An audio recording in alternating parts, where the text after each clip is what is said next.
नमस्कार दोस्तों, मैं हूं गीता जौहर। आप देख रहे हैं राजधानी संदेश और हम रोहिणी कोर्ट में मौजूद हैं। आपको बता दें कि सरकार द्वारा एक बिल आया है जो एडवोकेट्स को पसंद नहीं आया। उसमें कुछ खामियां हैं जिसको लेकर शांतिपूर्वक जो है प्रदर्शन कर रहे हैं और धरने में बैठे हैं। कि इनका कहना है कि जो नया बिल है जो है उसमें कुछ बहुत बदलाव करने की जरूरत है।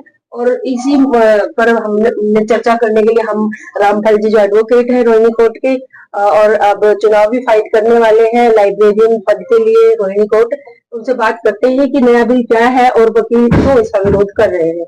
हम रामफल रायकवार एडवोकेट रोहिणी कोर्ट में प्रैक्टिस कर रहा हूँ।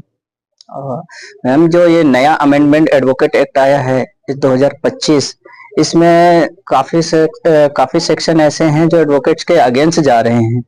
उन एक्ट में है जैसे 35A सेक्शन है, उसमें हमारी जो अधिकार था कि हम अपना मांग कर सकते हैं धरना देके या ऊंची आवाज पे देके, उसके लिए वो दबाया गया है आवाज के लिए। और कई ऐसा है कंपनसेशन के लिए बोला गया था। तो ये सारी मांगे हम कह रहे हैं कि ये जो बिल आया है इसे कैंसिल किया जाए या BCI से एक अमेंडमेंट करके नए तरीके से बनाया जाए, क्योंकि इसमें एडवोकेट के अगेंस्ट बहुत ही दिए गए हैं सेक्शन और जो ऐड किए गए हैं उनमें भी अमेंडमेंट की जरूरत है। तो इसलिए हम जो स्ट्राइक कर रहे थे, चक्का जाम करने की बात कर रहे थे, पर उसे नहीं करके हम शांतिपूर्वक सारे स्ट्राइक कर रहे हैं हर कोर्ट में।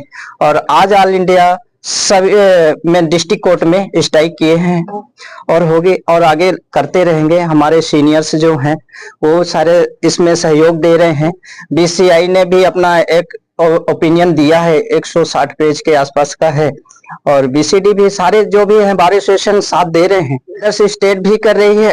अभी स्टार्टिंग में तो दिल्ली ही की है, आज का चौथा दिन था, पर आज तो लगभग अदर स्टेट भी की है। और धीरे धीरे बार एसोसिएशन कोशिश करे कि सभी स्टेट में हो। ऑल इंडिया में कोशिश है कि किया जाए जब तक ये बिल को वापस नहीं लिया जाता। एडवोकेट्स ने कुछ भेजा कि एक्ट में बदलाव करना जरूरी है। उस टाइम कुछ टीम से तो लिया गया था, पर ऐसे नहीं। पर 28 तारीख तक का टाइम मांगे गए, सजेशन मांगे गए हैं। सारे एडवोकेट्स मेल कर रहे हैं, 2 मेल ID दी गई है, उसमें मेल कर रहे हैं अपने अपने सजेशन। BCI ने भी अपना सजेशन दिया हुआ है 160 पेज का। तो अब देखो सरकार क्या कह रही है। इसी मांग को पूरी करने के लिए हम सरकार पे ऑब्जेक्शन भी डाले हुए, सीनियर्स भी ऑब्जेक्शन डाल रहे हैं।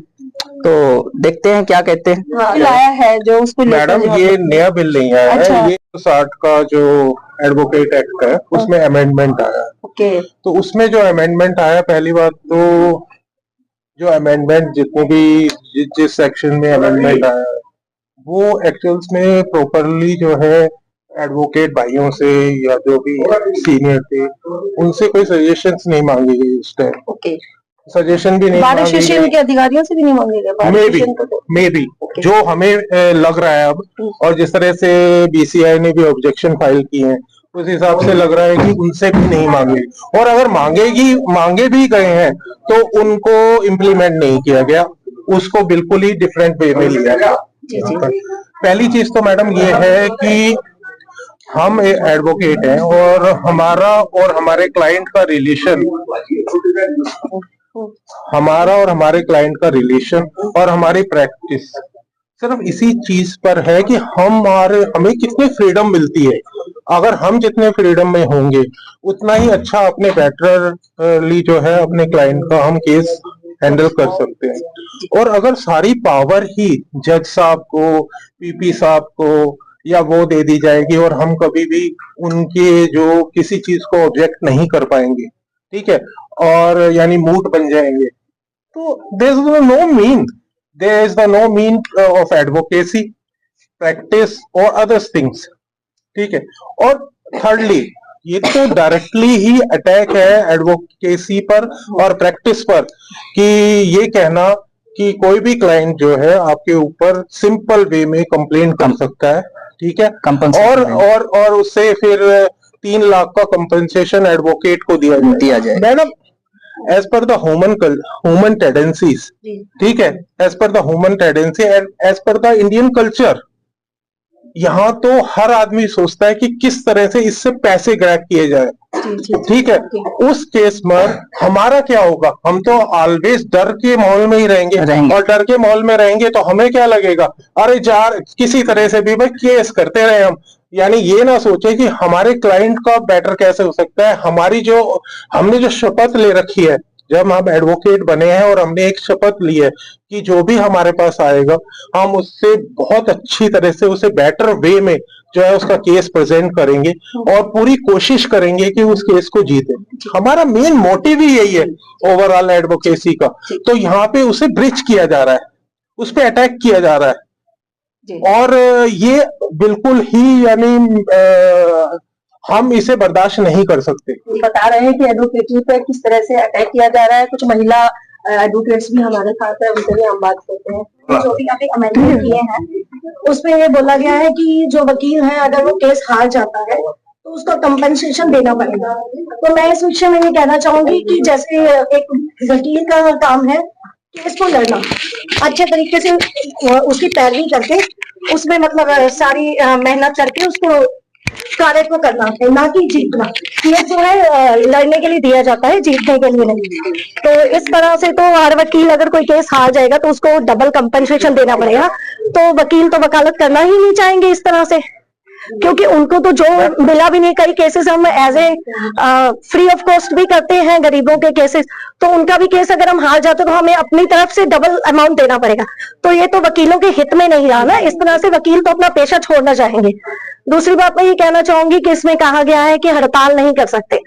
तो हड़ताल अगर नहीं कर पाएंगे वकील तो किस तरह से अपनी आवाज को दूसरों तक पहुंचा पाएंगे।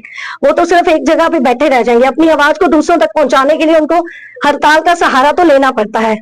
तीसरी बात इसमें जो कही गई है कि जज के आगे आप जो ऊंची आवाज में बात नहीं कर सकते, तो इस विषय में मैं ये कहना चाहूंगी कि ऊंची आवाज में बात तो मतलब एक वकील है अगर वो कोई आर्गुमेंट करता है, कोई किसी तरह का क्रॉस करता है तो कई बार उसको ऊंची आवाज में बात करनी पड़ती है।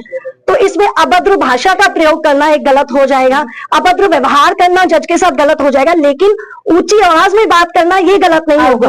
तो आर्गुमेंट में क्रॉस में उसको ऊंची आवाज में बात करनी ही पड़ती है।